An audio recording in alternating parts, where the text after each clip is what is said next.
Welcome to the Virtual Center for the Study of the Constitution and Civic Responsibility, an ongoing inquiry into American political origins and evolving institutions.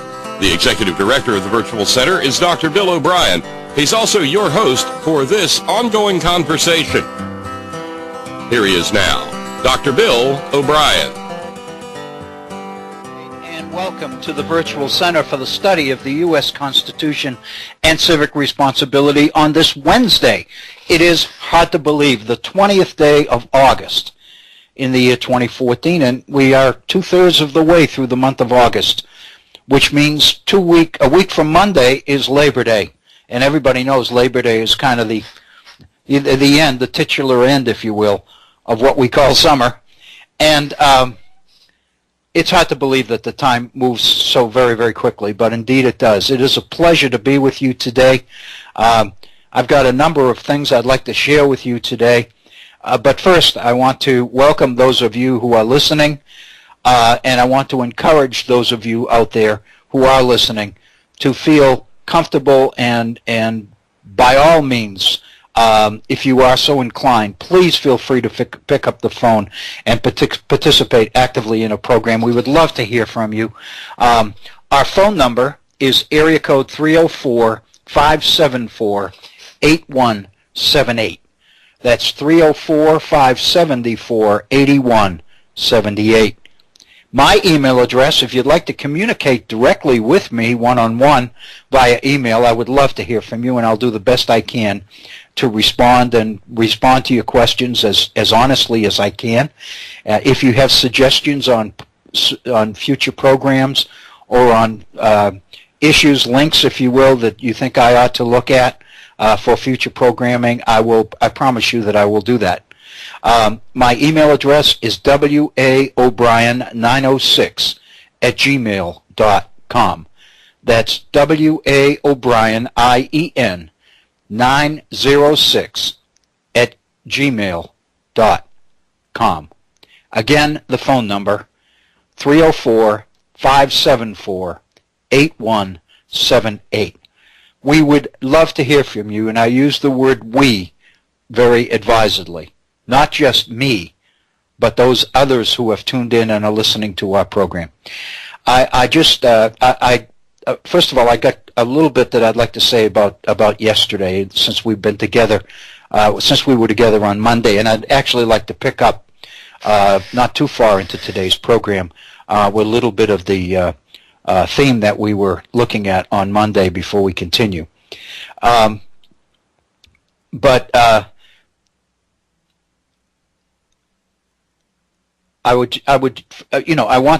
want to share with you a couple of experiences that I had, because I had announced at the end of the program on Monday that we would not be able to do a live program yesterday on Tuesday. That's our abbreviated day. That's the day we begin a half hour late anyway. I was engaged in an event on yesterday, which was the whole day. Started at 9 in the morning and didn't return home until after 5 last evening. And it was an event sponsored by an organization that was created here in West Virginia called Employers in Support of the Guard and Reserves. And the purpose of this group, the goal of this group, is to represent the interests of those serving in the Guard or in the Reserves.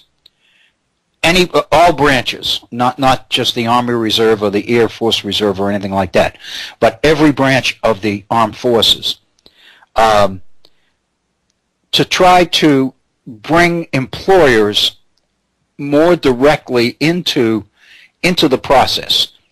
And there was a very, very conscious effort to reach out to employers and to acknowledge, first of all, that those that commit to service in the Guard or in the Reserves are performing a civic function, a civic duty. And so therefore, part of the effort of this group is to encourage employers to support their employees who, for one reason or another, are required to serve in the Guard, whether they're being deployed and whether they're being activated into full-time duty and deployed, or whether it's attending meetings on weekends or once a month or a couple of weeks in the summertime or whatever it might be. It's an effort to acknowledge the sacrifice of employers and to help employers understand a little bit about the kinds of services and the kinds of training that their employees who are in the Guard belong to. This group has also adopted, and I think it makes perfect sense, the mission of representing the interests of returned military, those who have served overseas and have come back to the country and in many cases are finding it difficult to secure employment.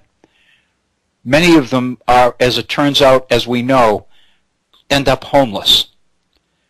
In fact, the estimates are that a significant portion, a much too big a portion of our homeless population are veterans.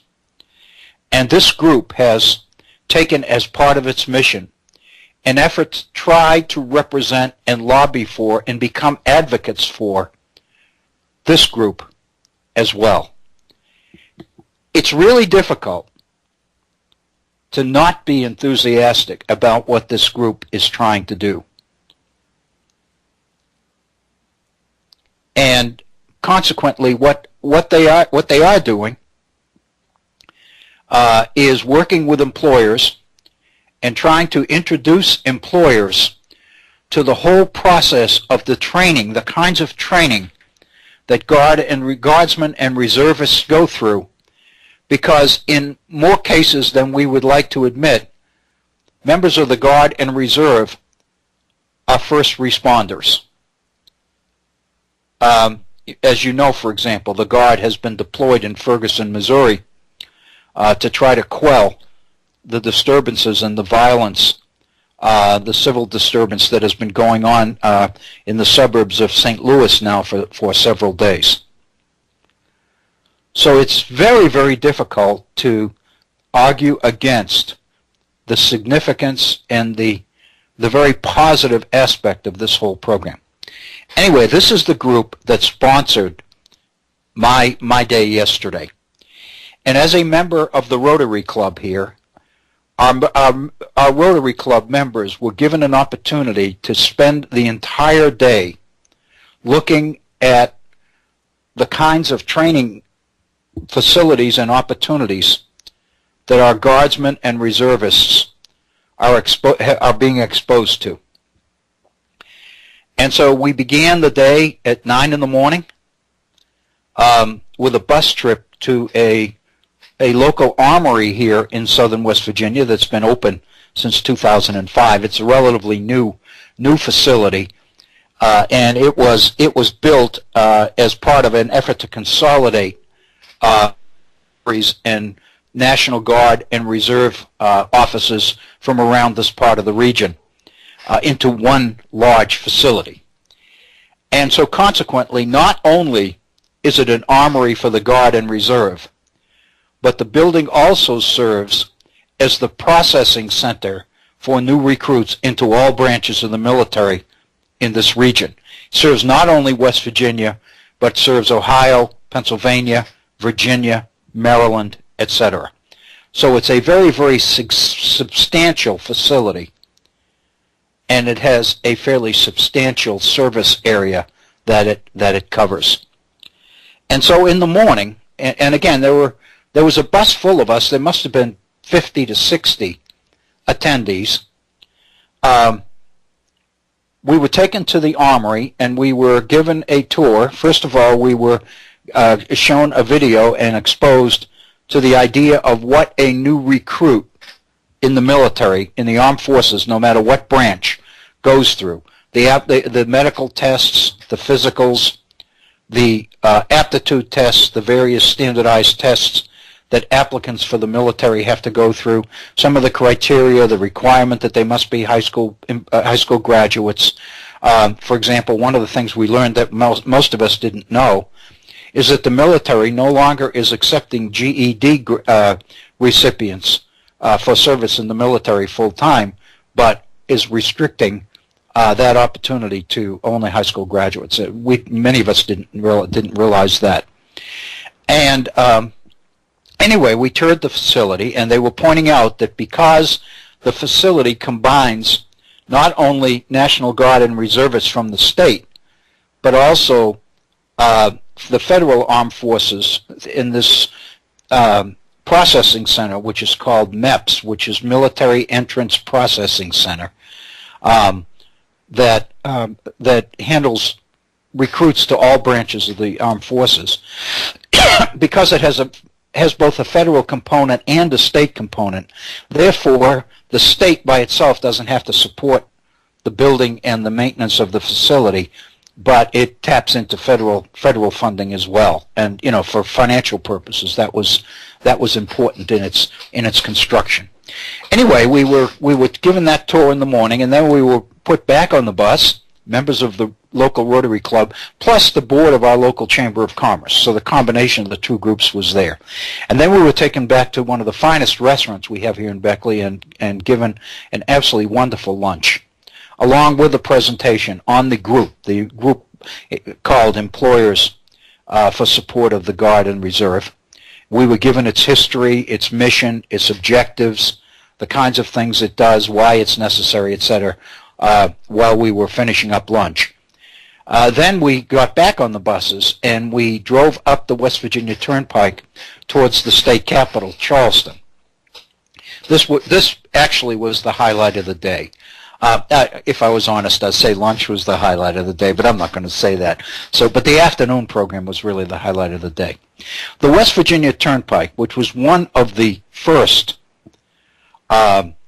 state toll roads and turnpikes built because of the nature of the mountains here, the idea was that the economic vitality of West Virginia itself absolutely depended upon an adequate and updated transportation system with roads. And so the West Virginia Turnpike, one of the most expensive and difficult projects to build because of the lay of the land here in Appalachia, was a two-lane highway for the longest time. I can remember, I'm dating myself here, but when I left graduate school to interview for my first college teaching job, which was here in southern West Virginia at Concord University, I drove from the Midwest, from Madison, Wisconsin, where I was attending graduate school, to southern West Virginia for this job interview. And I can remember driving into Charleston and getting on the West Virginia Turnpike. It's 88 miles long. It terminates in Princeton, West Virginia. And when you got on, there was a big sign there that advertised this as a modern two-lane toll road and turnpike. And so at the time, this was about the best that the state could have. This was in 1971 when I interviewed for this position. So it would have been spring 1971 when I drove on that turnpike, and I remember the signs. Anyway, because of the increase in traffic and the growth of the economy, not only in the state, but throughout the region, the turnpike was expanded to 4 lanes a few years ago and opened as a 4-lane highway in the in the 1990s.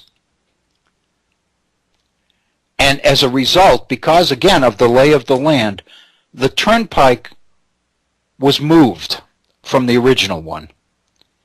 The result was that once the new turnpike opened, there remained this tunnel, which was the old West Virginia Turnpike, and it runs parallel with the new one. You can actually, when you drive up the turnpike to Charleston, you can see it off on your left if you're heading north toward Charleston from southern West Virginia.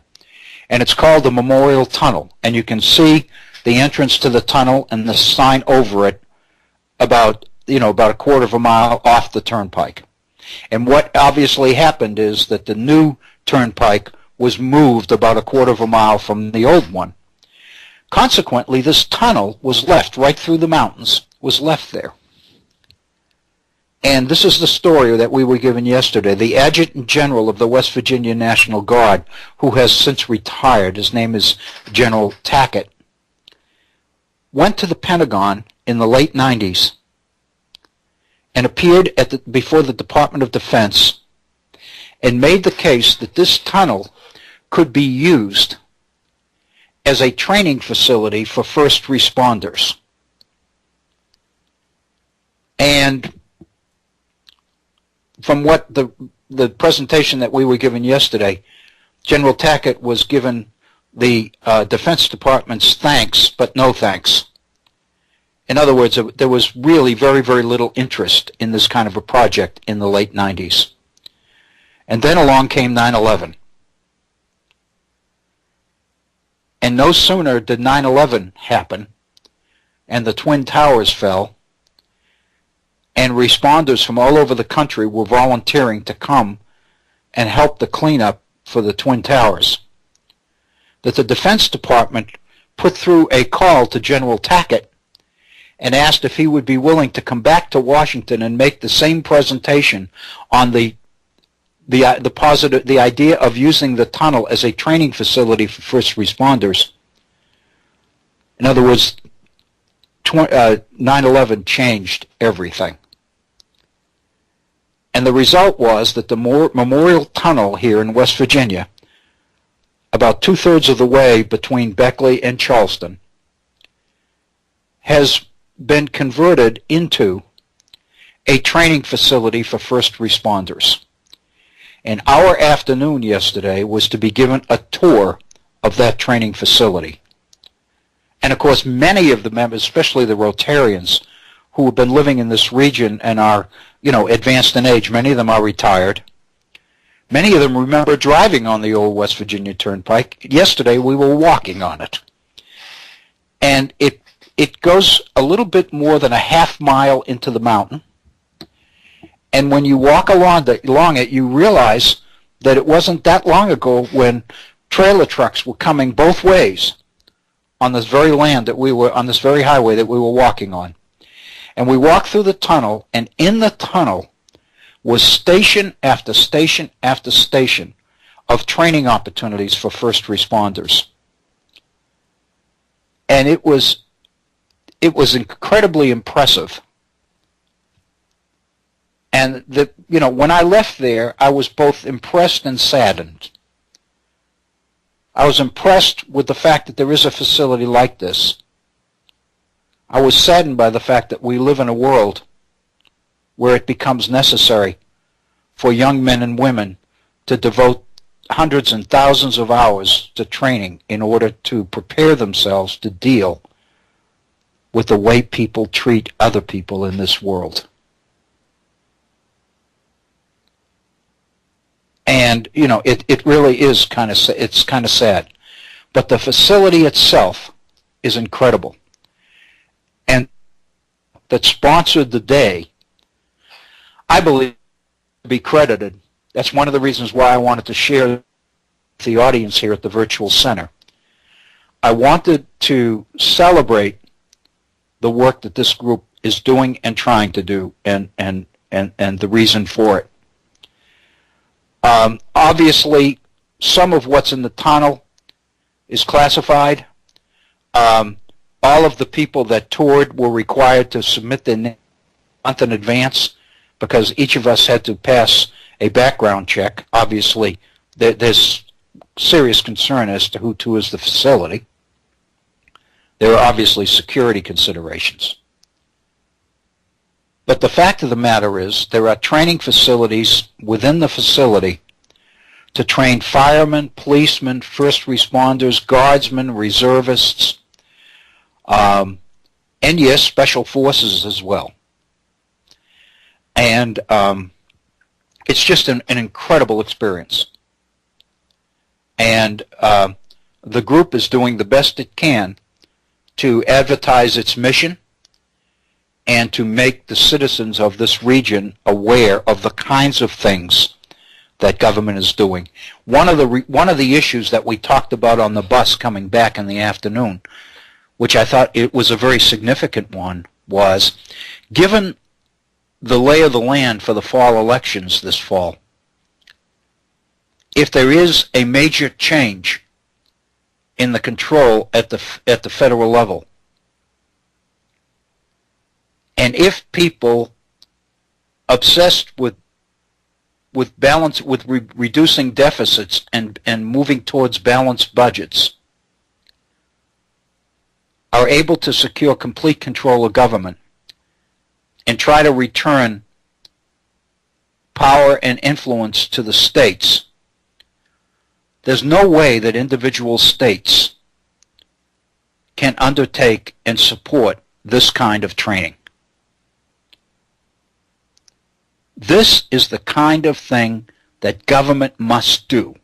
And that's why I believe that this is significant information for us here at the Virtual Center to recognize. Because one of the things I left with was an indication as to how significant this is, how national is the mission. And whether it's forest fires in the west, whether it's flooding in the east and south, whether it's planes flying into buildings, whether it's vehicle fires, whether it's public transportation fires on buses and trains, good people in all parts of the world. And that's another thing that is significant. This does not only serve people within the continental United States, but responders from all over the world come here for training. Good people from all over the world are being asked to undertake some incredible challenges in today's world. And so consequently, it stands to reason that they need to be trained. And this kind of training is difficult and expensive. It's huge. Individual states could not afford to undertake this kind of training. So I was incredibly impressed. And I wanted to share with you because I've talked to a lot of people in this region, and while many of us knew that the tunnel was there, and many of us knew that there was training going on in there, most people really didn't have any idea of what kind of training and the kinds of things that were going on there. And so many of us, Rotarians that I traveled with yesterday, many of us all day long kept saying the highlight of this day is going to be that tunnel. I've been wanting to see what kinds of things are in that tunnel, and it was just amazing. I mean, everything from chemicals and chemical meth labs and wrecked cars, and they were talking about the horrible accidents we see on the nation's highways, and sometimes the need to literally cut passengers out of vehicles in order to save their lives, especially vehicles that are engulfed in flames, for example, and the use of the so-called jaws of life.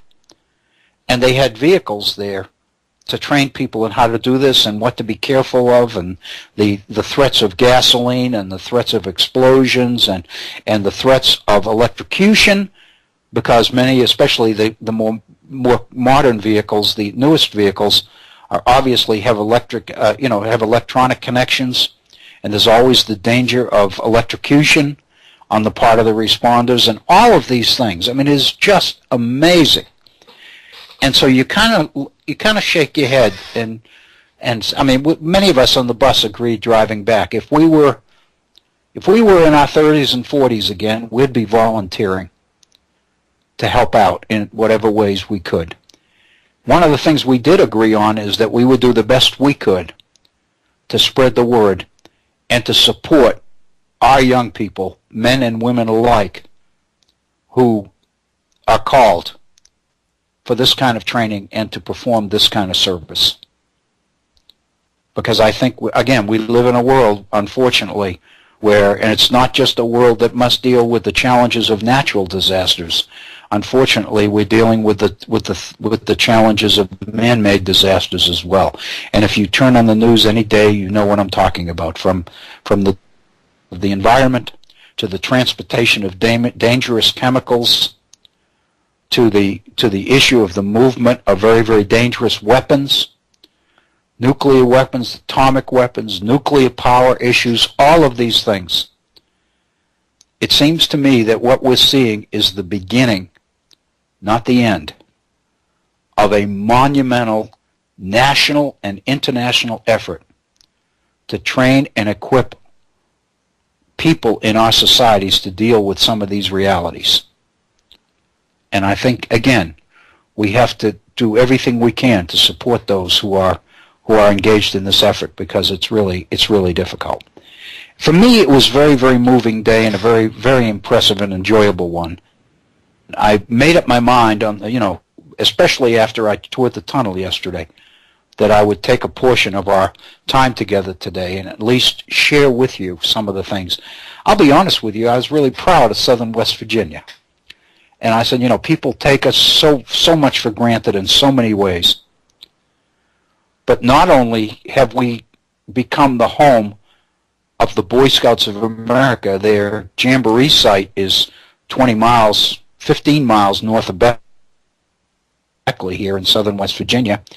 And we're preparing here in the southern part of West Virginia for an international Jamboree of Boy Scouts from all over the world in the year 2019. And 40 to 50,000 Scouts will be converging on this portion of West Virginia in the year 2019. And so that's something that the area obviously is beginning to recognize is a major bragging point, if you will, or something that West Virginia can contribute to the rest of the nation. But after yesterday, I realized that there's more than that. And this is one. And again, you couldn't do this except in West Virginia. And, the nature of the land, the lay of the land, it was all there. The tunnel was there. The opportunity to create all of these training stations, if you will, was there. And it sounded like, from the presentation, the orientation that we were given, that communities and municipalities from around the nation were more than willing to pitch in. For example, one of the things I thought was very interesting was that in the last section of the tunnel, the most inner part, is the collapsed structures portion with slabs of concrete and bent and twisted steel and all of these other things. And what we saw with the fallen Twin Towers. And to point out that they get, because they do repair the turnpike, and so all the slabs of concrete that they take off the roadways in order to replace them, they get their concrete from highways, from highway repair, and they move the concrete to the tunnel, and they're able to use it for training. And one of the other things was interesting, for example, that I saw was they had a number of subway cars that were originally from the Chicago transportation system, the subway system in Chicago, the elevated system. If many of you have been there or been to New York or Boston or whatever and seen the underground subway systems that are existent in some of our eastern cities. And anyway, the tunnel was given a number of these railroad cars from the Chicago system, and they were almost free. I mean, I think there was $1 or something. The fellow jokingly said we only had to pay $1 for the cars, and shipping and handling was $248,000 because they had to ship them here on flatbed trucks. But the fact of the matter is, it was something, and it's something that I felt pretty good about, and I just wanted to share it with you all, and I thank you for bearing with me. We're just approaching the bottom of our first hour, and so 25% of our program today I devoted to this. But I think it's very important. I think we all need to know it. Again, let me, as we are at the bottom of our first hour, let me again share with you the phone number. We are at area code 304-578-8178. That's 304-574-8178. 304-574-8178. We would love to hear from you on this or other matters. And Before we go back to the 18th century a little bit, into some more directly related constitutional issues, although I think this is. I mean, I think the matter of homeland security and responder training and first responder training and all that is very, very significant. And as we're talking about the role of government and the abilities of different levels of government to do or not do certain things and engage in certain programs, I think obviously all of that is connected. I don't know whether we'll have time today, but I'm hoping maybe in one of our programs early next week, we probably ought to devote some attention to this issue. To be honest with you, I wanted to mention it today with the idea that perhaps some of you could avail yourself of the opportunity between now and next week, now and Monday, to go onto the internet and look up a couple of these sources so that when we talk about them, you'll have some idea of what we're talking about and where we're going. Let me be specific. The New Yorker magazine, which is one of the best journals in the country, has been for a long time, prints quality stuff, not just in one area. There's a tremendous variety of literature and social issues and poetry and a number of things that the New Yorker features. But one of the articles that appears in a recent New Yorker magazine is an article by Malcolm Gladwell. And for those of you who are not familiar with the name of Malcolm Gladwell is a social commentator who's become internationally prominent in recent years. His book, printed a couple of years ago, called The Outliers, was a bestseller on the New York Times. And what The Outliers is about, those people who kind of go off and do their own thing in different ways and really are responsible for significant progress and change in our ever-changing, evolving societies. And Malcolm Gladwell is considered to be one of the world's more prominent commentators and social commentators, if you will, and political commentators. And he writes on crime, and he writes on other social issues, poverty and equality, and the idea of social mobility and various other issues. He has an article in the New Yorker magazine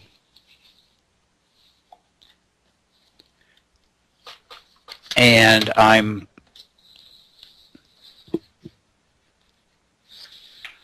kind of wanted to make it a point to share the name of the article.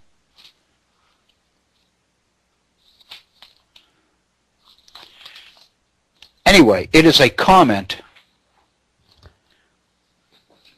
It is an article which addresses the issue of crime, organized crime in American history, and the issue of social mobility in America. And I think if I tell you a little bit about what the article's about, it might just motivate you to look it up and give it a read. It's pretty lengthy, quite informative. Most of us will trace our experience, our knowledge of organized crime, whether we like to admit it or not, to The Godfather.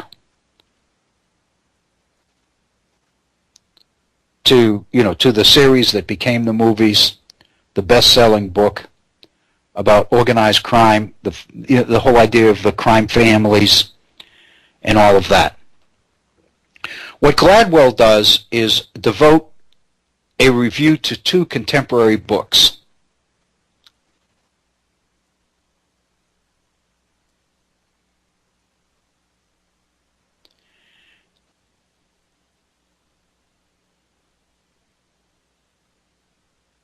It's called Family Business. And in that review, Gladwell addresses the evolution in America from the mid-19th century Irish immigrant control of organized crime in America, to, in the late 19th century, the emergence of the so-called Jewish mafia in America, to the transition in the early 20th century of Italian immigrants coming into America's cities and taking control of organized crime, to our contemporary problem of the war on drugs, and the transition to, in many cases, black or Puerto Rican, if you will, organized crime syndicates in many of our cities that are heavily involved in the traffic of drugs, crack cocaine, heroin, and all the rest of it.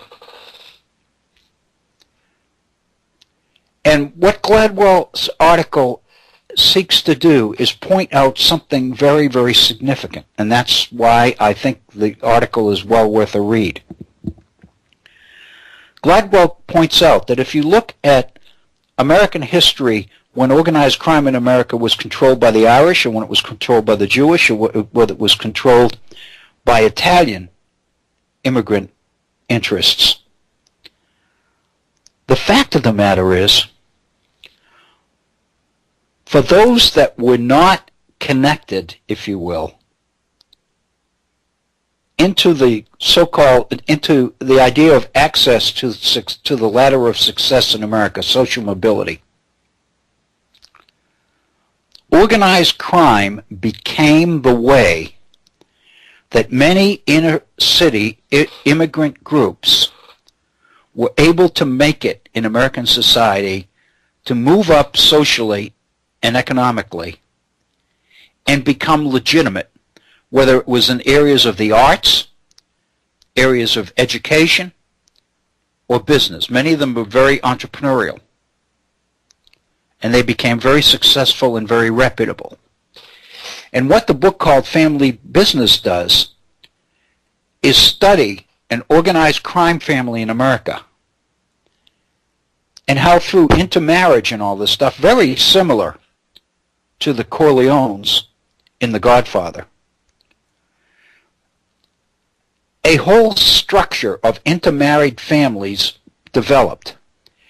And what this book, Family Business, tends to show is that eventually most of the people that were involved directly or indirectly in some aspect of organized crime at the beginning ended up in legitimate professions in America.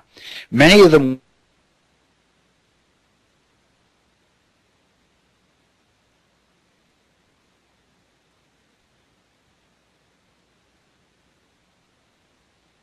basically, if you look back through the decades at what happens to these evolving, very complex family structures, you begin to find that 9 out of every 10 of the people leave the crime area and end up in legitimate professions of some kind.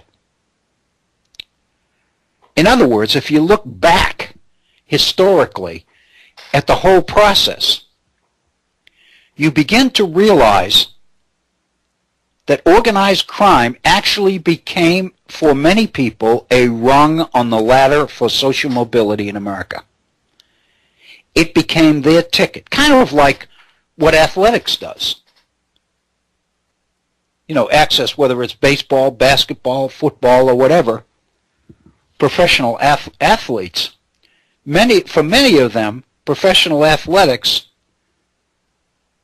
becomes the motivator for many of them to change their lives and to find something better.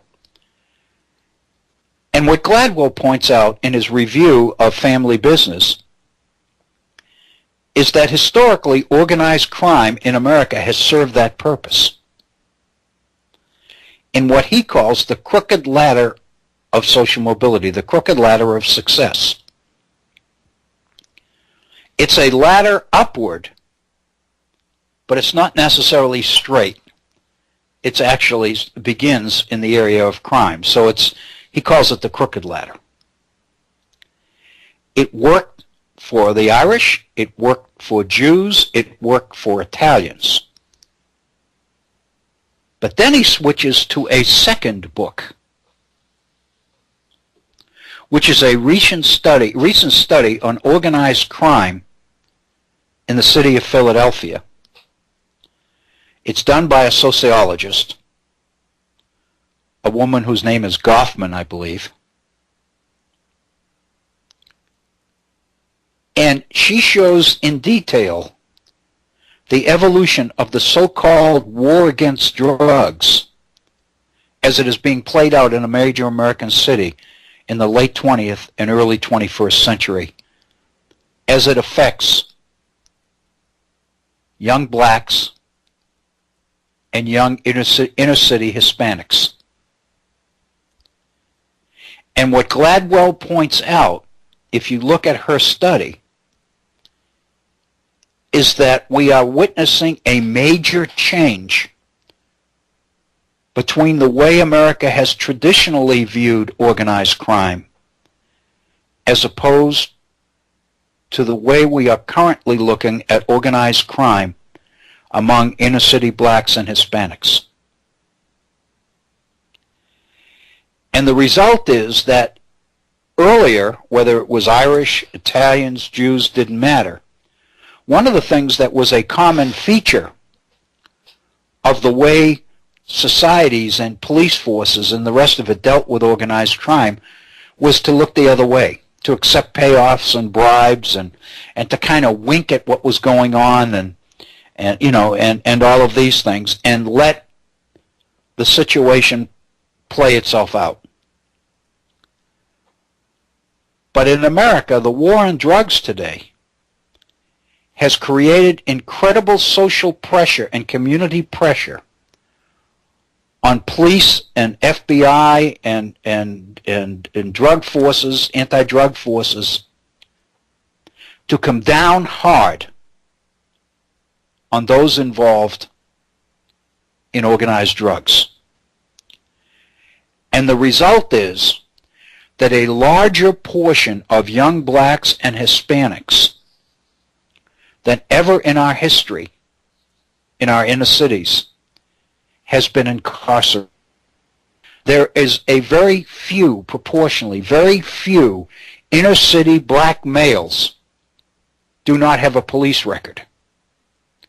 I was watching the other evening in the coverage of the situation in Ferguson, Missouri. The police stopped this young black man and kept asking him if he had any drugs on him.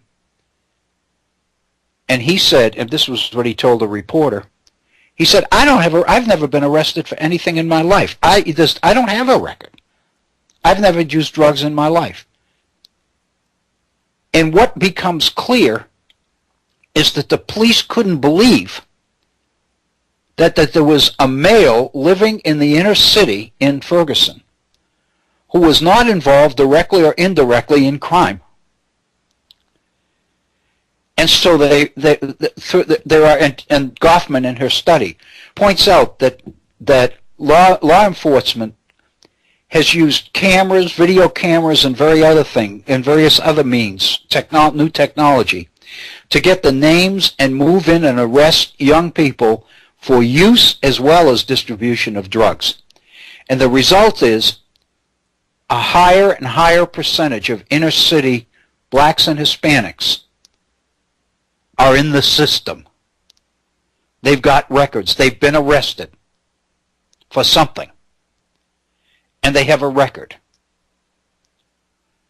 Which in our society today means if they're a convicted felon, they can't vote. Or they're being denied access to college. Or they're being denied access to teaching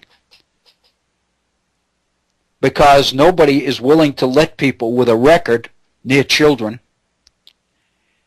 And the result is that all the opportunities for social mobility that have traditionally been associated with organized crime in America are being denied to young blacks and Hispanics in today's America.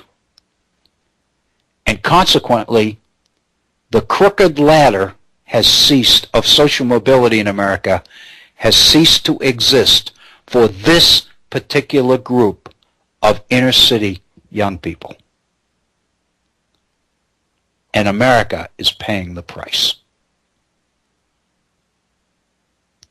I think Gladwell's insight is incredible. I think it's something that all of us need to be aware of. All of us need to at least reflect upon and think about, because it kind of suggests that we may be going about this situation, to use a very popular expression, ass backwards. We may be shooting ourselves in the foot, so to speak. We may be creating more trouble down the road than we're feeling right now. Obviously, we're not talking about trying to legitimize crime or anything like that. That's not what we're talking about. But one of the advantages of studying history is that we can look back on these things and we can begin to see the kinds of things that happened that may not have been intended at the beginning, but they tended to be positive outcomes of things that traditionally are viewed as very negative in American history. But the fact of the matter is, because we're going about the current situation in a different way, we may be, in fact, throwing out the baby with the bathwater. We may be creating a greater problem for America than we ever realized by denying such a huge proportion of young American citizens and newly arrived citizens in America. We may be denying them access to the American dream. We might be killing the American dream for the very people that need it more than anybody. Consequently, we may be exposing ourselves to internal economic and social pressures as well as political pressures that might be well beyond what any of us ever imagined.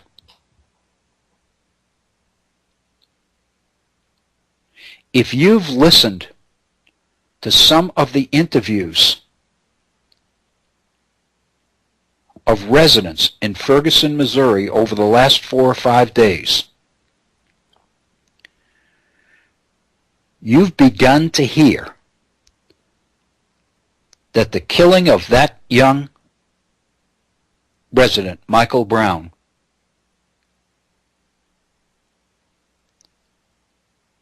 seems to have exploded into an outpouring of frustration and anger that's reminiscent of Watts and Detroit in the 60s and 70s. For those of us old enough to remember those. And if you listen to some of the information here, I was listening last night to an interview, Chris Hayes actually on MSNBC, was conducting an interview in which the person was saying that we're hearing all the time about outside agitators coming into Ferguson and fomenting and instigating this violence and this social chaos. And then he points out that the Ferguson Police Department itself may be the biggest agitators in this whole thing. And he made reference to the video of Michael Brown, presumably, stealing cigars in a convenience store moments before he was gunned down.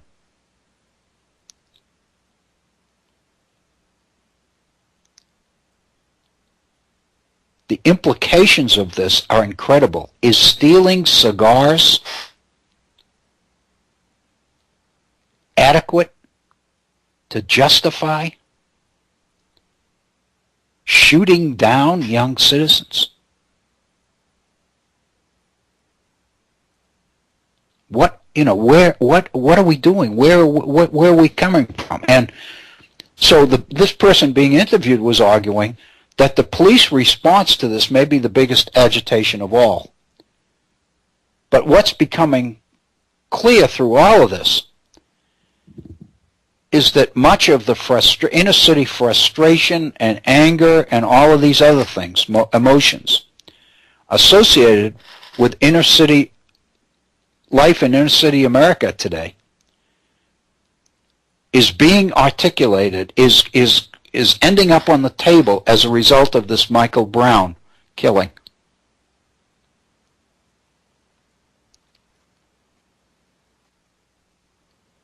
And I think all of us know it. Much of the military that has been returned, the Humvees and all the rest of it that we used over in Iraq, are being given to our municipal police departments. Our police departments are driving in cities, Humvees and military, which suggest that the government of the is at war with its own people.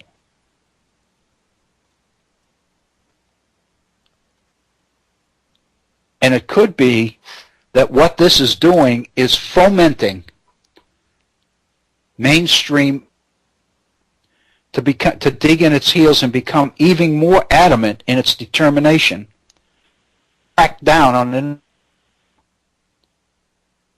And what Gladwell pointed out in his piece is that in doing that, we may be, in the long term, making the problem much worse. The insight is incredibly significant to reflect upon.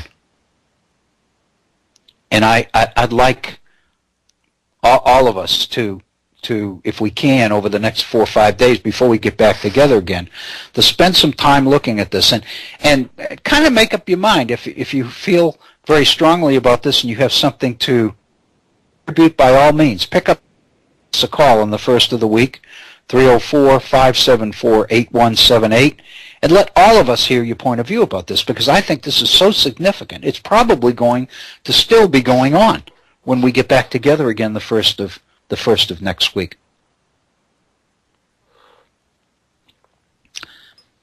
Based on Gladwell's article, and this is what alerted to it, there was an article in the New York Times on Gladwell's article, in which the author of the article linked Gladwell's piece in the New Yorker to the Michael Brown situation in Ferguson.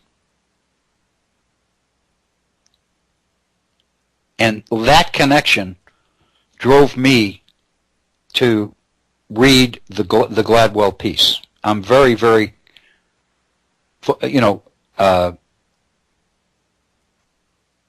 very fond of what the kinds of things that Gladwell does anyway. So when I saw the opportunity to read a recent piece that he had on inner city crime, I really thought that I ought to look at it. And when I read it, I found it extremely significant. So much so that I felt that it was worthwhile devoting some of our virtual Senate to it.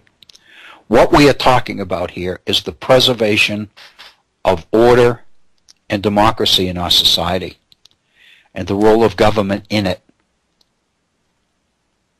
and all of the social, political, and value elements associated with success and social mobility and all of the other things. This social mobility is these young people from horrendous situations in Central and South America to try to make it into the United States. How ironic that in the process of trying to address issues, we might be killing the very social mobility that is the attraction in the first place. I think it's something that all of us need to think about, need to reflect upon. It's obviously something of us are thinking about and are reflecting upon.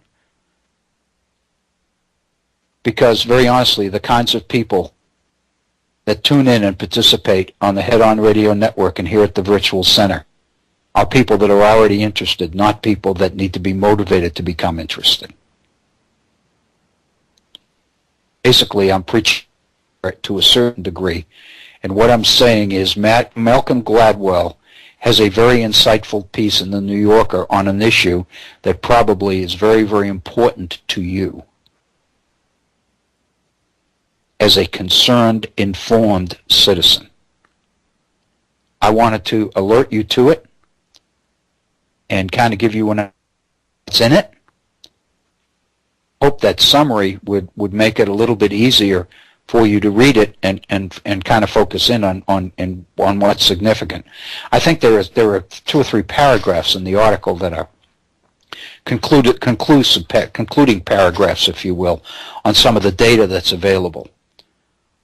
I think it would suggest to you some really, really important conclusions and findings to think. We are at 56 minutes after the hour. We've got three minutes or so left before we take our break, and I want to use that 3 minutes to kind of move from where we've been to where I'd like to go in our second hour. Go back to the 18th century. I'd like to go back to the Constitutional Convention and to the Federalist Papers. But I'm not going to leave Michael Brown and Malcolm Gladwell and the whole issue of social peace versus turmoil in American society. I'm not going to totally leave that. What I would like to do, the final hour of this week's programming here at the Virtual Center, is address a theme from the Constitutional Convention of 1787 that very few people talk about. Let me be a little bit more specific than that. It is a subject that not only do not many people talk about, few people ever even mention it. What we are talking about here is the idea of class warfare as a factor in the structure and the organization and the ratification of the Constitution of the United States. This is very, very serious. I would suggest to you that this particular theme, I'm not suggesting anything more here, but except to say that there is evidence in the speeches and the writings associated with the Constitution of the United States and the efforts to get it ratified, that there is an undercurrent of fear in Philadelphia at the convention. The expectation and the fear that at some point in time, class warfare will rear its ugly head in America. The Confederation government that brought us all here because of its weakness is incapable of addressing this issue. For evidence, all you need to do is look at Shays' Rebellion in Western Mass. Shays' Rebellion people at the Philadelphia Convention is proof positive that and the threats of the majority faction, the fear of class warfare in America is very, and part of many of them who do attend the Philadelphia Convention to Philadelphia is development of a system that can address and deal constructively with this problem. How can you preserve Republican government and avoid the need for a strong government or a king in order to keep control of a society that everything in the past, all history suggests, needs a government stronger than a republic. How do you deal with this concentration? Very, very few people talk about it. It's understandable why. Obviously, the issue of class warfare in America is unspoken in our history books, in our classrooms, or whatever. The fact of the matter is, it's there, it's a consideration, and it existed at Philadelphia. It was there at the founding.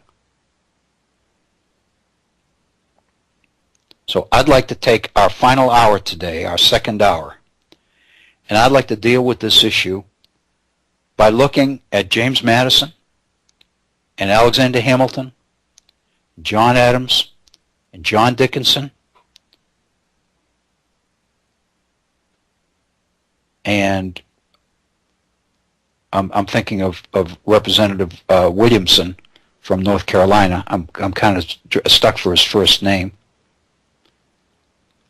But Williamson of North Carolina and Benjamin Rush and some of the other people for whom class warfare, they believed, was a real possibility in American society if we don't do something here at this convention to control it.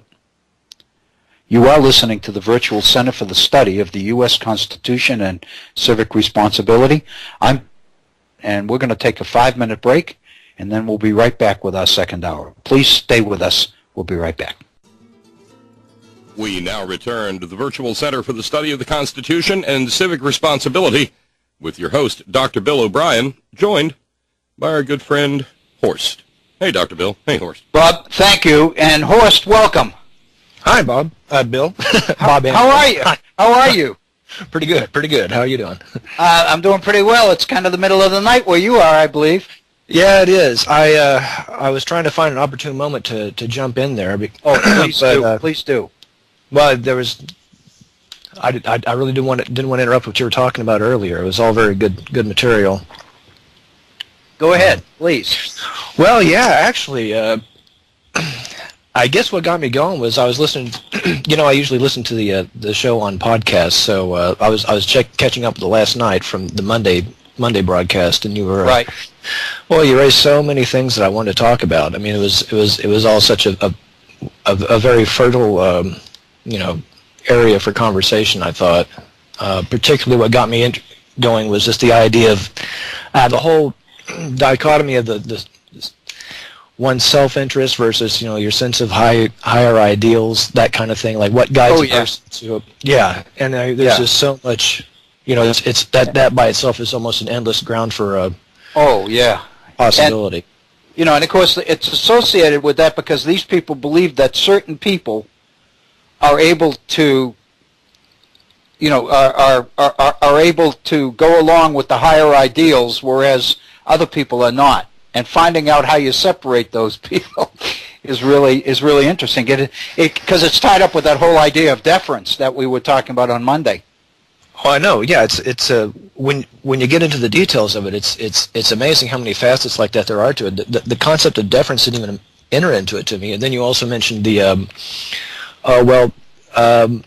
Plato's Republic, for instance, like the idea of how to educate your philosopher, your different social classes, who right. you're finding the natural leaders, and doesn't that just, or maybe you make this connection explicitly, I don't remember now, but I sure did at the time. Doesn't that just call to mind Jefferson's, prescription for? It sure does. I mean, what you're doing is you're tailoring education to where you expect this particular person to go in the future and what you expect them to become. And the fact of the matter is that education itself mandates that they will become nothing else but that.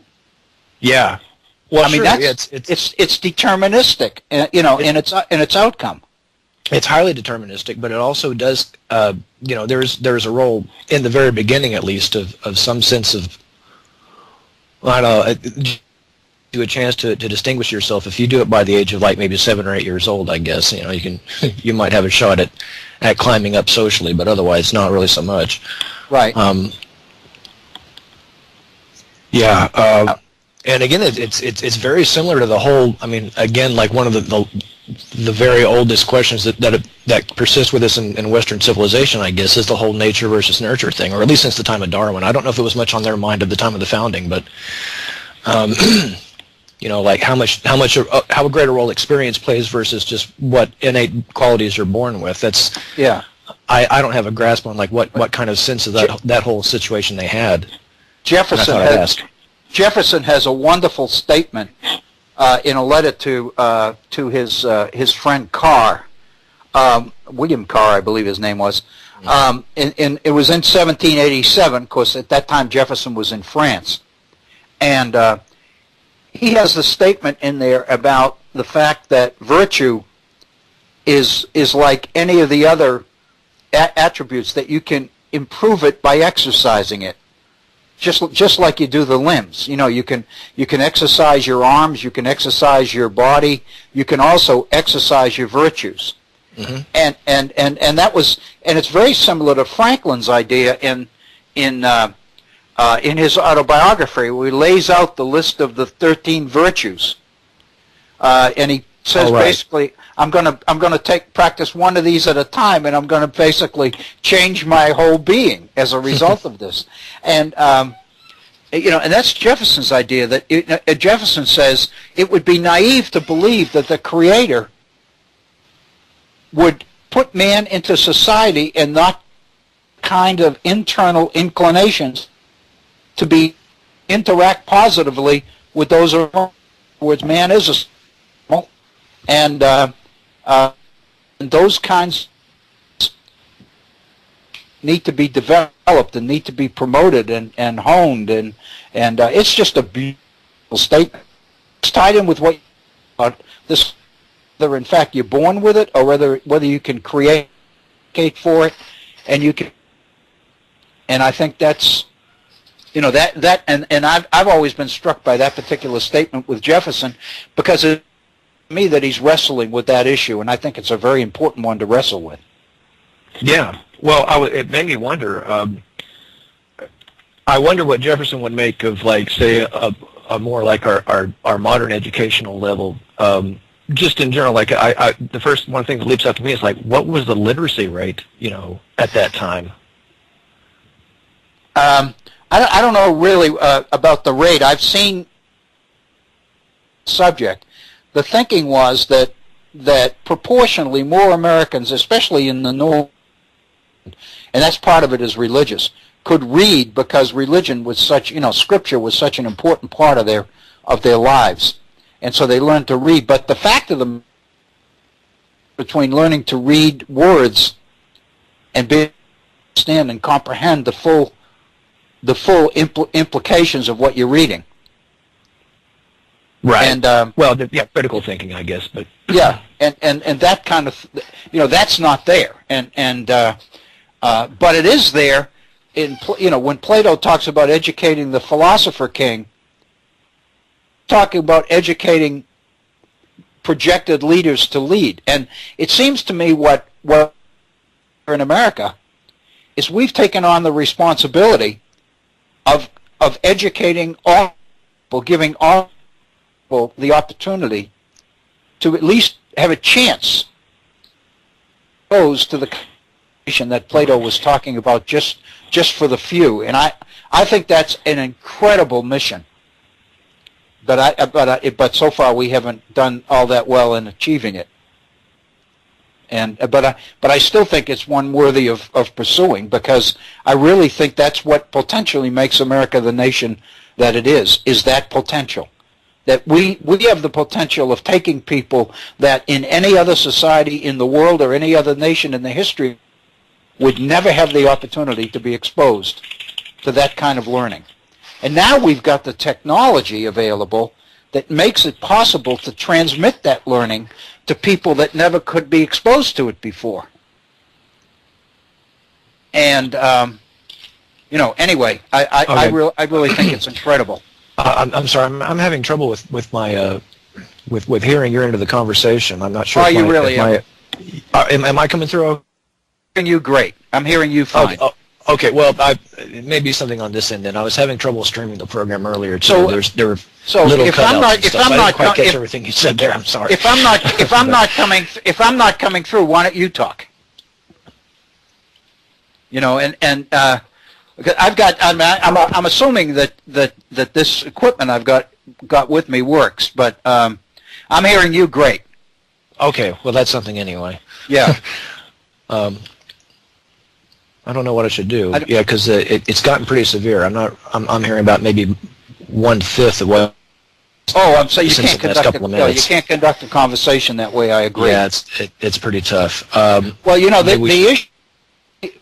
If the issue that you raise, which is the idea of deference in the organization of society, and certain people are able to live according to one code, whereas other people are not, and that kind of belief, these people wrestled with it as part of human nature, is what they really believed human nature is about.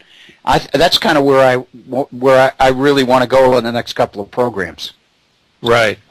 No, You know, there's lots of rich ground there for sure. Yeah, yeah.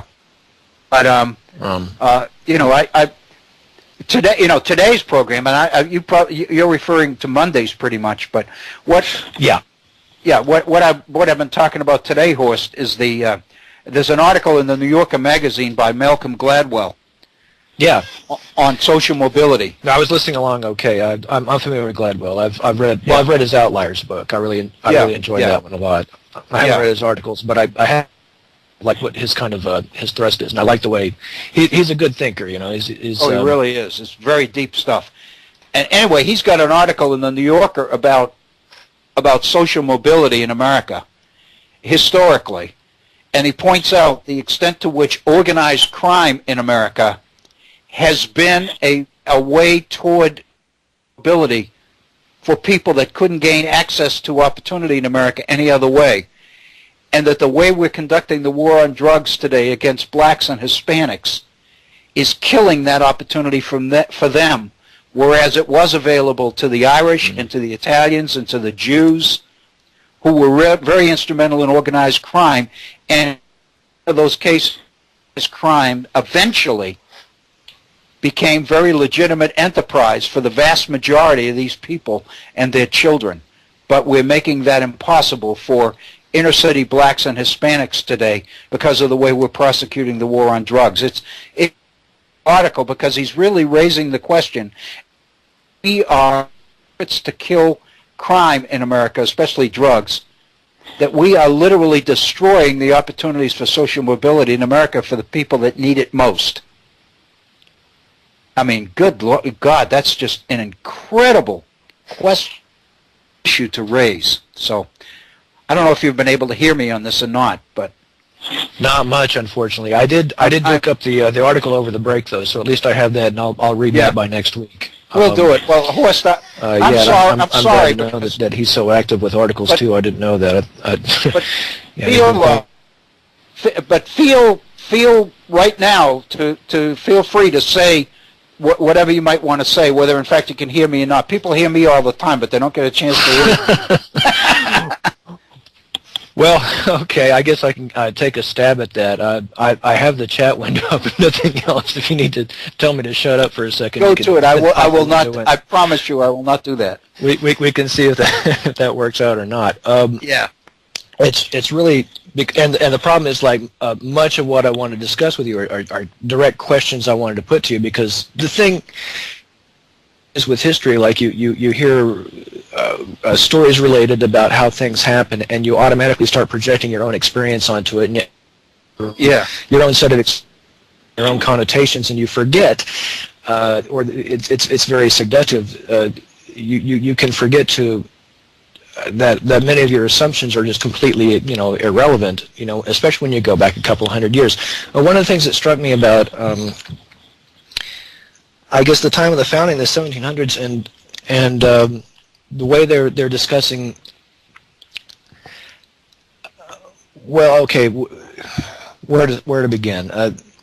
Roll it back for a second, like the question between, are people motivated by their idea, or are they motivated by reason?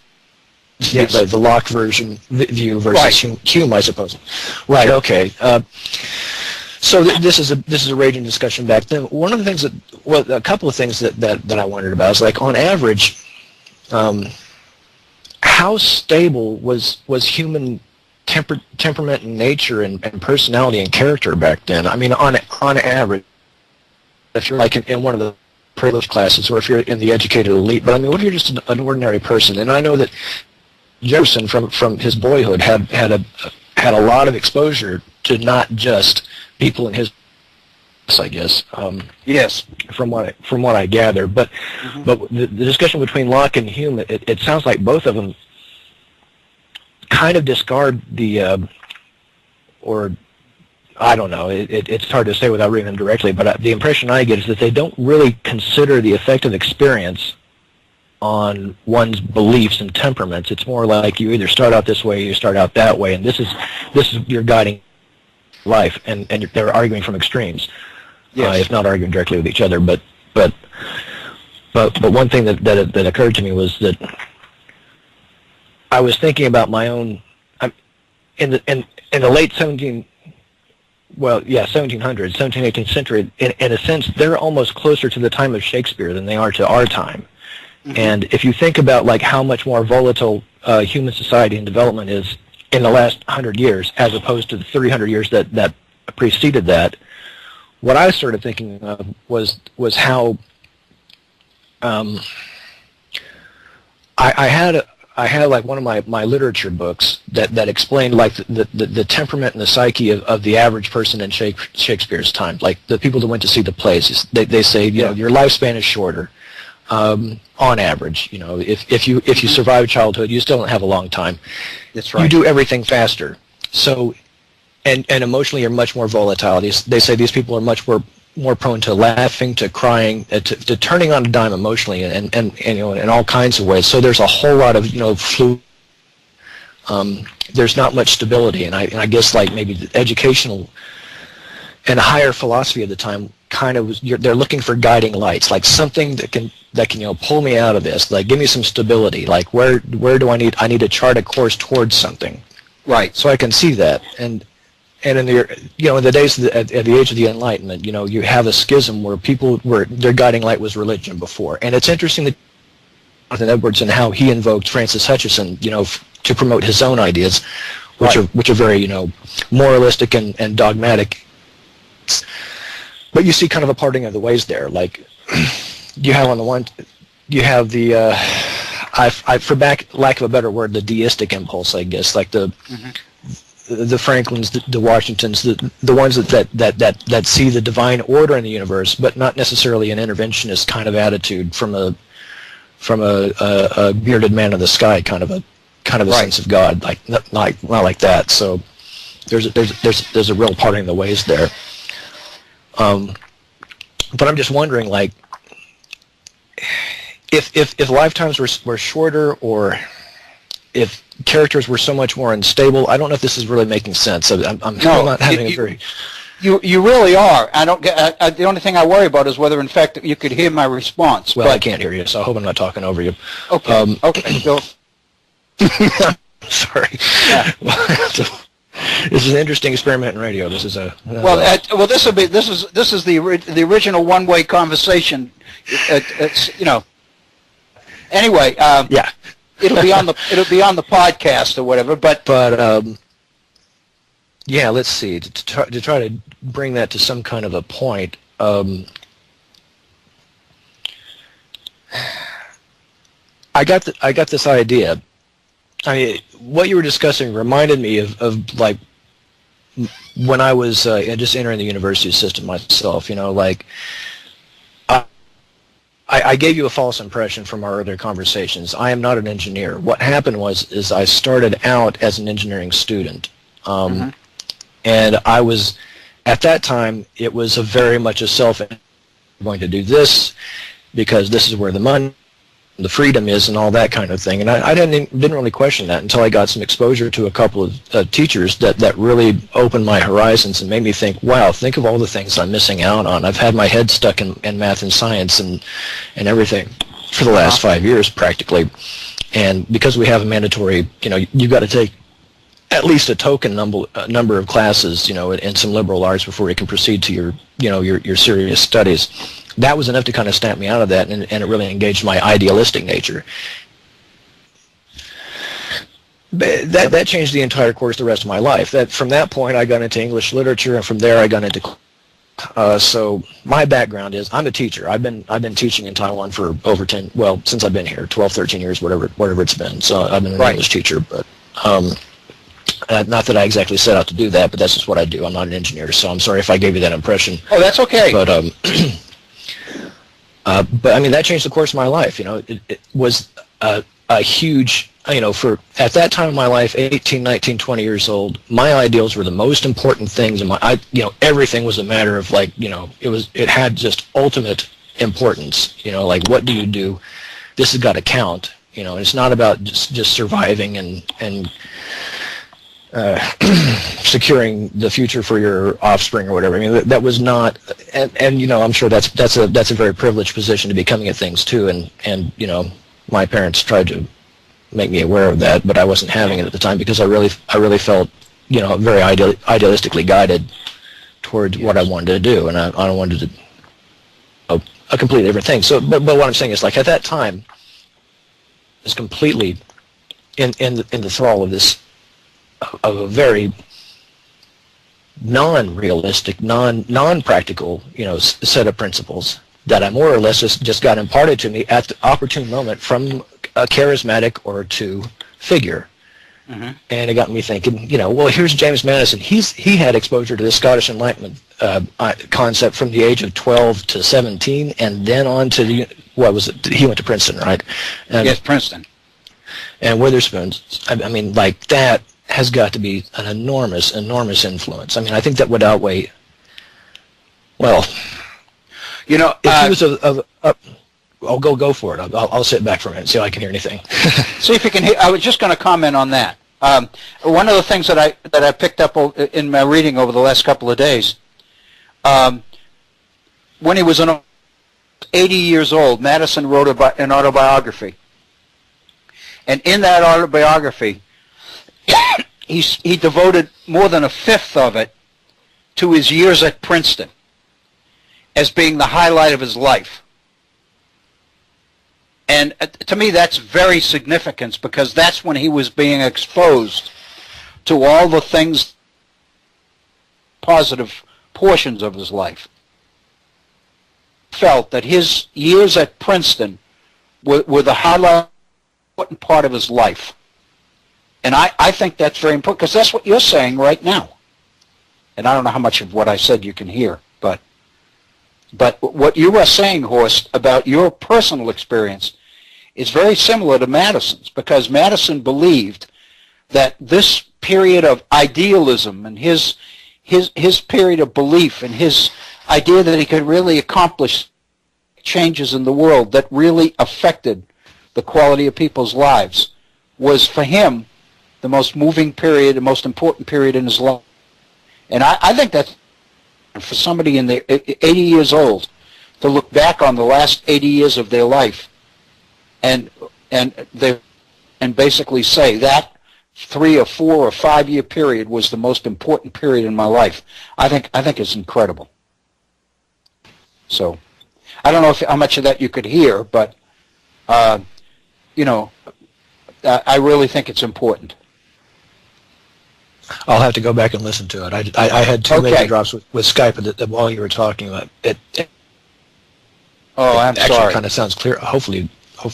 No, well, I'm sorry. It's just these things happen.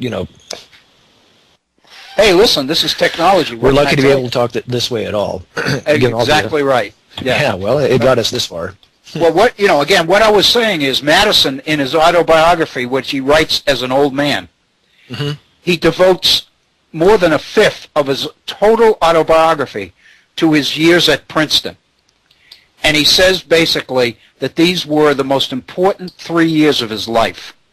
Right, and just considering from what you said on Monday, is like, and he was completely prepared for that. I mean,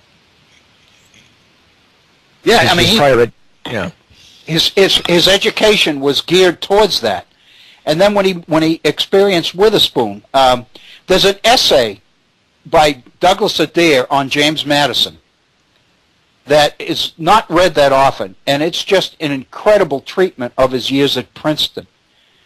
And Madison is just incredible.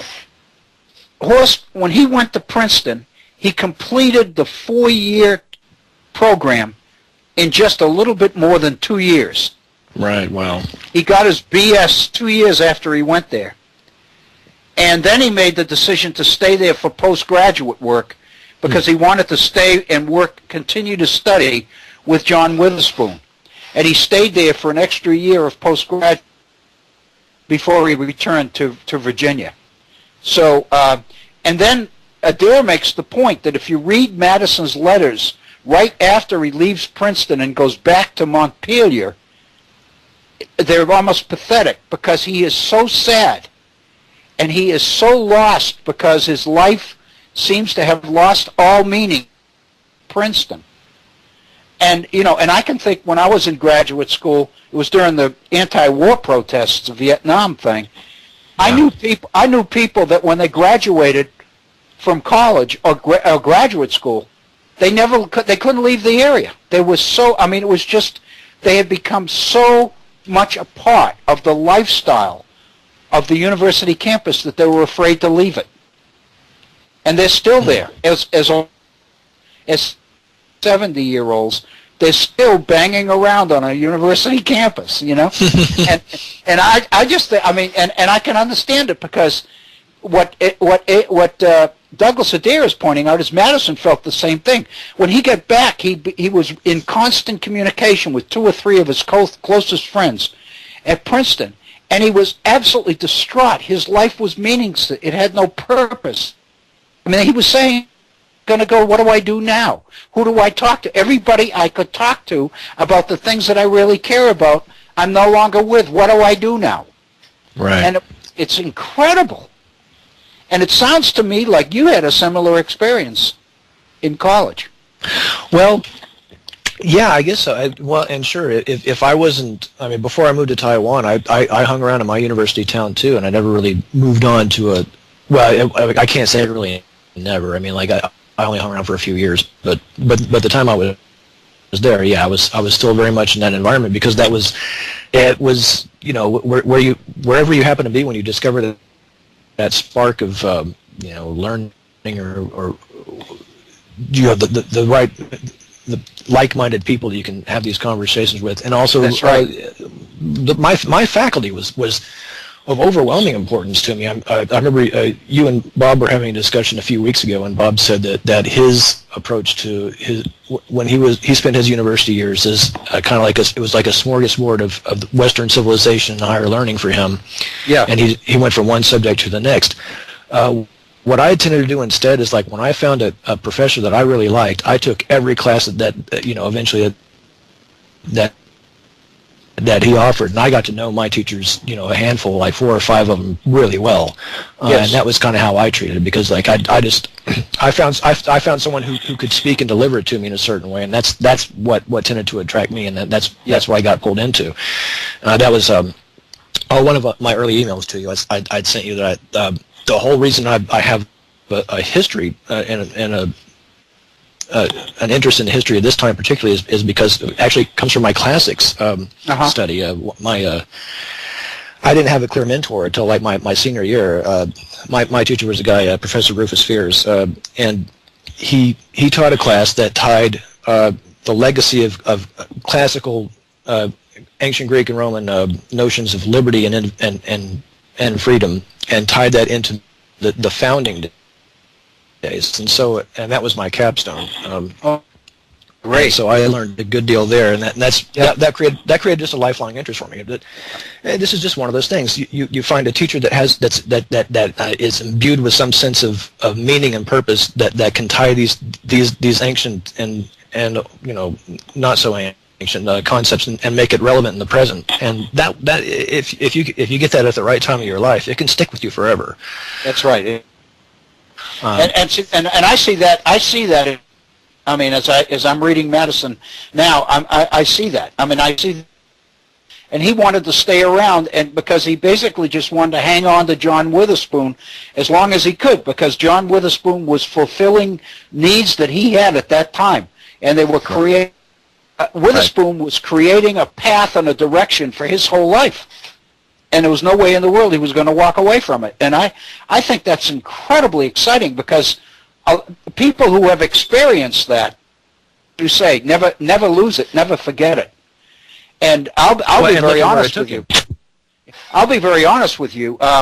That's one of the things that I'm deriving from doing this virtual center program on a regular basis. I mean, at my point, at this point in my life, I assumed that I wouldn't be learning anymore. I'm learning more now than I ever did in my whole life, and I'm basically learning it all by myself. I mean, in preparing for these programs, I'm into things that I never found, for one reason or another, I never felt that I had time for, and I'm just absolutely grooving on it now, and it's really exciting for me. Well, and you bring a unique skill set to uncovering that information too. I mean, given your background, like you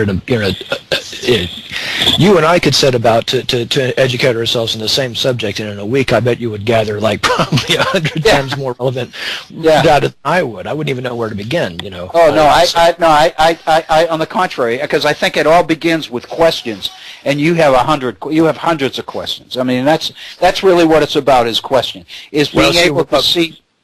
Being able to see beyond what you're getting to what's behind what you're getting, and you zero in on that all the time, and that's I have a tendency to answer my own questions if I can't find the answers in a convenient manner. Okay. That can be a problem. Yeah, well, that's okay.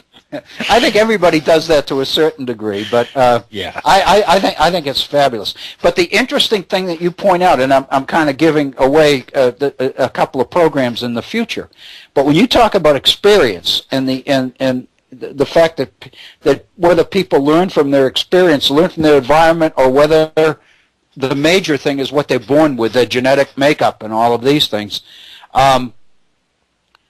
you begin to realize that these people had, that the founders had this incredible insight. And when you say, how many people thought this way at the time, it's very interesting, because one of the, and this is a footnote that I came across in Douglas Adair's book called Fame and the Founding Fathers, and it is absolutely incredible.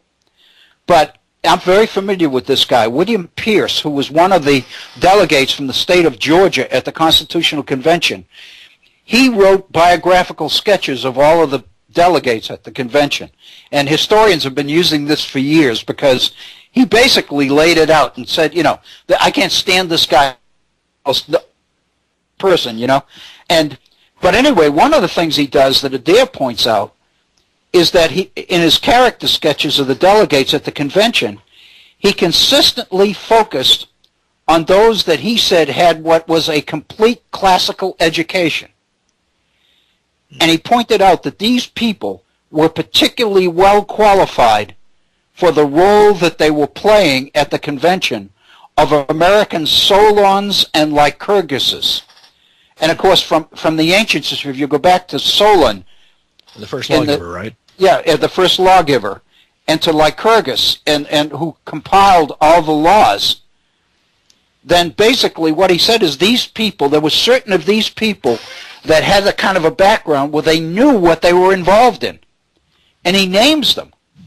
And he says Baldwin, Dayton, Hamilton, Ingersoll, Johnson, King, Livingston, Madison, Gouverneur Morris, William Patterson, Charles Pinckney, Edmund Randolph, James Wilson, George Wythe.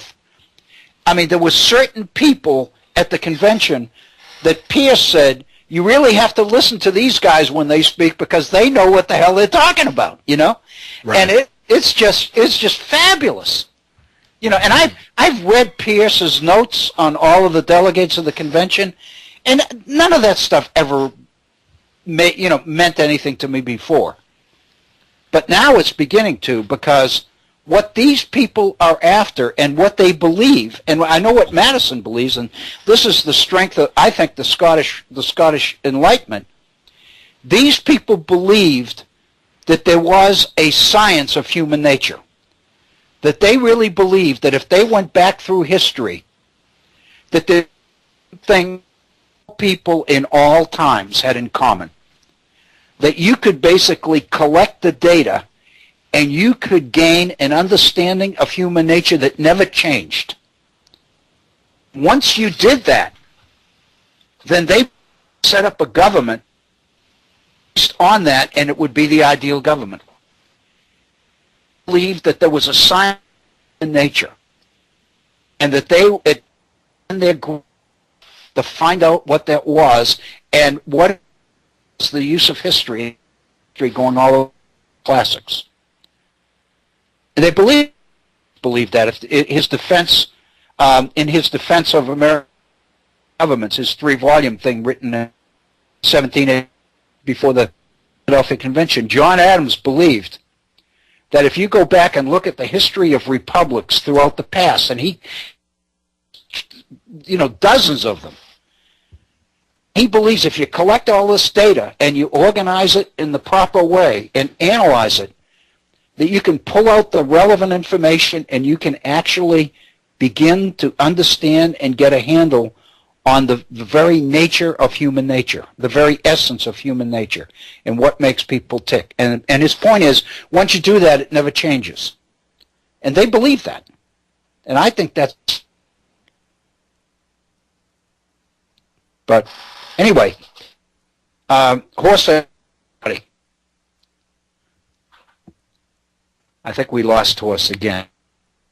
I'm very, very sorry, but we're at 20 minutes of the hour. We've got about a little bit less than 20 minutes to go in our program today, and I hate that we lost Horst, but I understand the connections.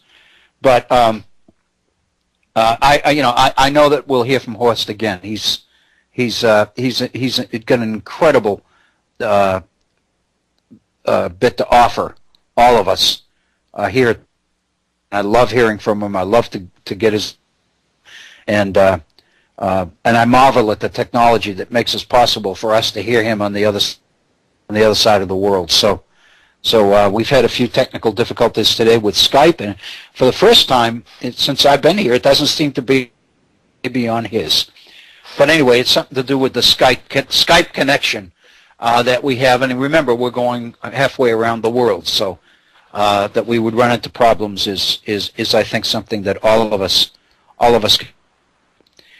But again, I want to go back and pick up just on a couple of things that Horst shared with us, and he talked about experience, and he talked about how committed these people were to the value of experience, and these delegates to the Philadelphia Convention were living the experience of the Articles of Confederation. And many people believe that the best way to understand the drafting of the Constitution at the Convention is to look at it as people bringing their real-world experience to the table and addressing the specific problems that they had experienced of the Confederation period. The problem with that is that to ignore the value of history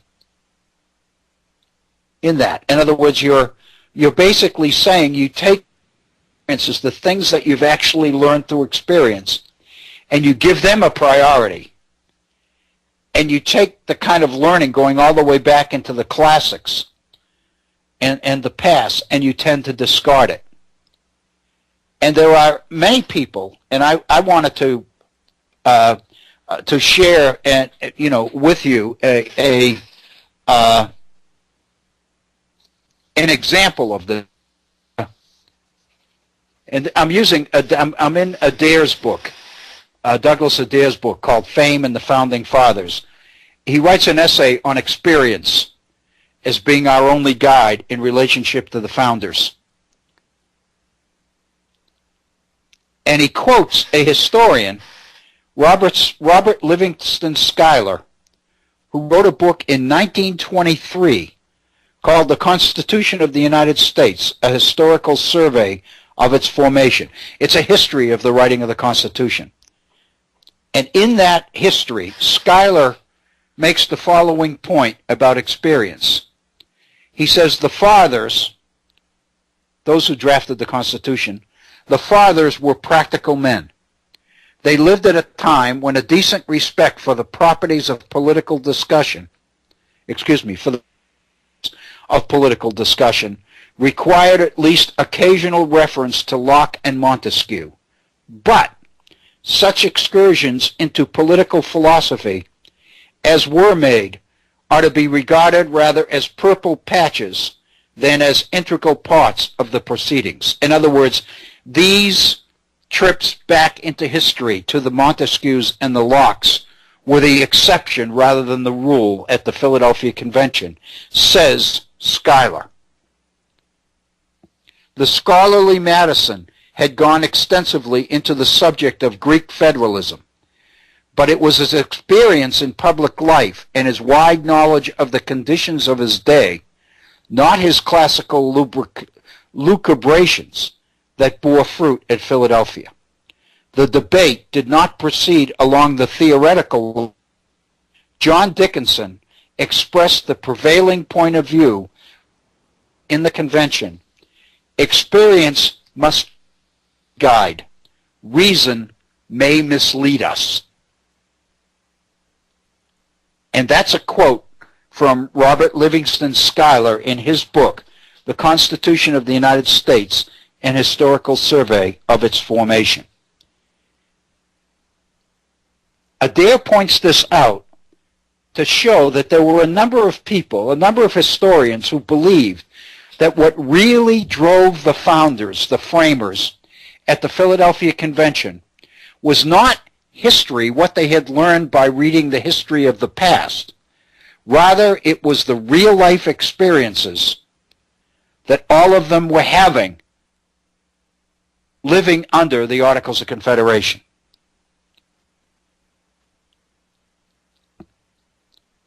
And he points out, Adair points out, for example, that Max Ferrand, who edited the debates of the Philadelphia Convention based on mostly on Madison's notes, made an observation that as he was compiling the debates of the Constitutional Convention, he made a comment that the members at the convention were anything but historically oriented.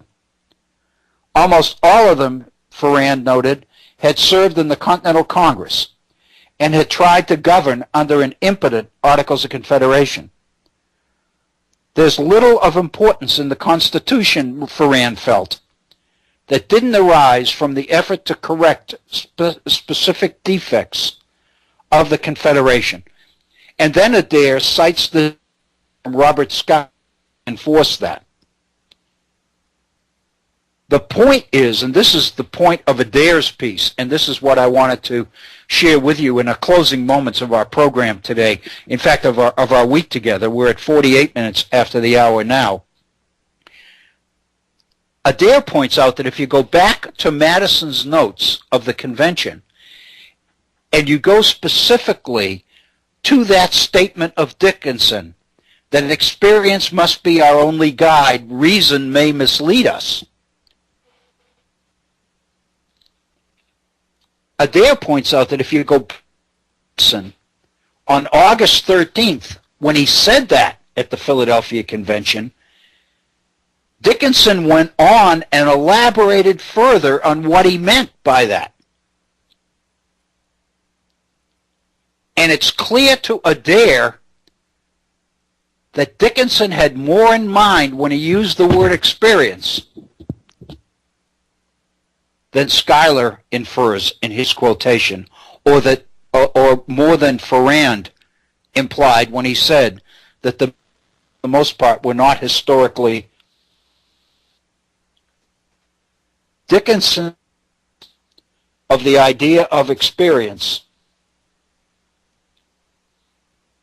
is significant. On August 13th, Dickinson goes on, after saying, experience must be our only guide, reason may mislead us. He goes on to say, it was not reason that discovered the singular and admirable mechanism of the English Constitution, or the mode of trial by jury. Accidents produced these discoveries, and experience has given a sanction to them. Basically, Dickinson goes on and talks about the fact that experience in the American states had a long historic background by looking at the English House of Commons. It says, shall we oppose to this long English experience the experience of 11 years which we had ourselves subject? In other words, Dickinson is saying is we're making a mistake if we allow our experience of the last 11 years to override what we can learn from looking at the whole history of the English House of Commons. In other words, by experience, Dickinson is including a historical sense of what has happened in the past, not just what has happened in the immediate past. And that's the theme that Adair uses in this article entitled Experience Must Be Our Only Guide. What the framers meant by experience was much more than what they had just gone through in the last week, month, or year.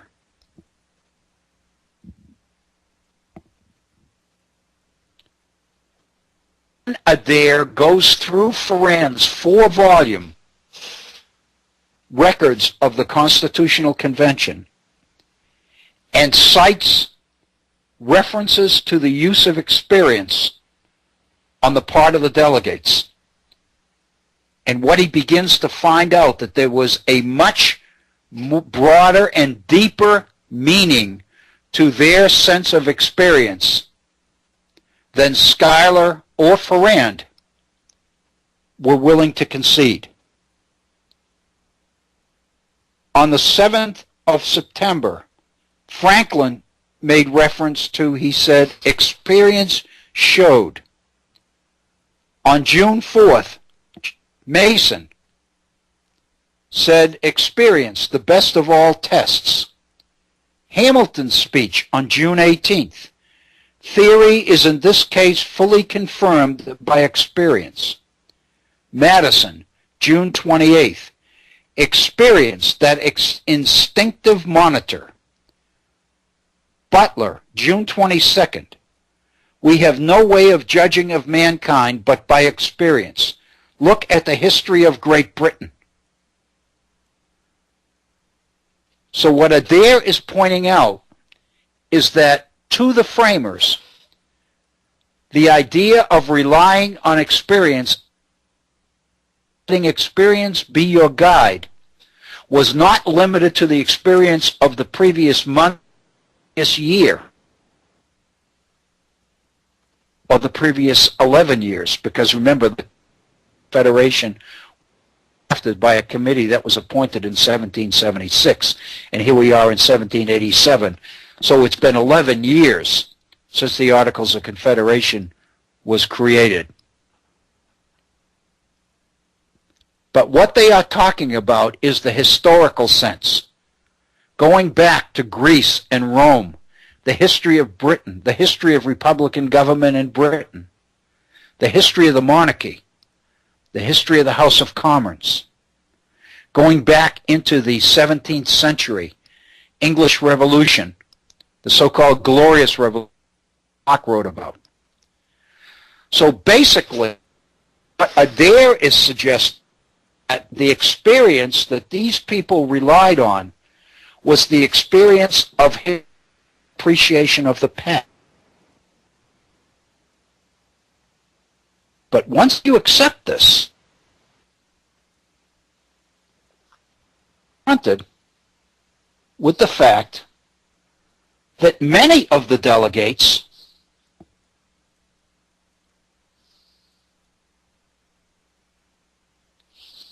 we're not appreciative of that aspect of experience. Going back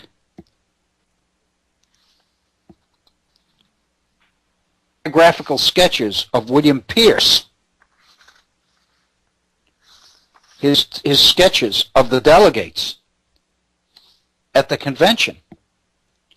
William Pierce makes the point that only certain ones of the delegates had what he called a complete classical education. There were only certain delegates who had the depth of background and experience and education to really draw in order to create a much richer experience. And again, he names these people: Baldwin of Georgia, Dayton of, I believe, Delaware, Hamilton of New York, Ingersoll of Pennsylvania, King of Massachusetts, Rufus King, Livingston of New Jersey, of Virginia, Gouverneur Morris of Pennsylvania and New York, William Patterson of New Jersey, Charles Pinckney of South Carolina, Edmund Randolph of Virginia, James Wilson of Pennsylvania, George Wythe of Virginia. These are the people that had the wealth of background and experience, according to Pierce, to make the most meaningful contributions to the framing of the Constitution that came out of the Constitutional Convention. We've only got about 2 minutes left in our programs this week, and I want to use the last 2 minutes wisely. Let me do it by celebrating the value of Douglas' contribution chosen field to the field of history. We mentioned earlier, Douglas Adair took his own life in 1968, and most of the conclusions are that part of what caused him to take his life was a sense that he was not respected by those in his own profession because he had not published a major. In other words, that he became victim of the old publish or perish idea.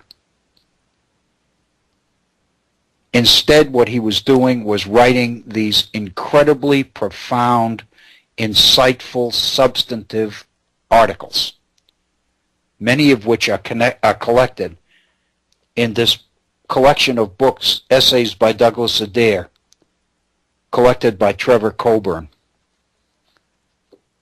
And in reading them, you begin to get an appreciation for how wonderfully all of us are benefiting from the scholarship and the insights and the mind of Douglas Adair. I find it exhilarating to think that we can use this stuff here at the Virtual Center, and all of us can begin to draw from and to appreciate the things that this man is creating. And let me remind you to suggest that we haven't totally disconnected ourselves from what we were doing. Gary Wills's book, Explaining America on the Federalist Papers, is dedicated to Douglas Adair. Gary Wills believes that in his analysis of the Federalist Papers, he is doing a service to the memory and the legacy of Douglas Adair. As a historian, I feel like in order to create that, I needed to go back and read Douglas Adair myself. What I've been doing, and those are the insights that I'm bringing here to the Virtual Center. It's 59 minutes after the hour. I want to thank you for being with us. I want to encourage you to please be safe and have a wonderful week as we move towards the end of the month of August. We'll be back together again on Monday, 1 p.m. in the East. Have a wonderful week. Be safe. This is Bill O'Brien.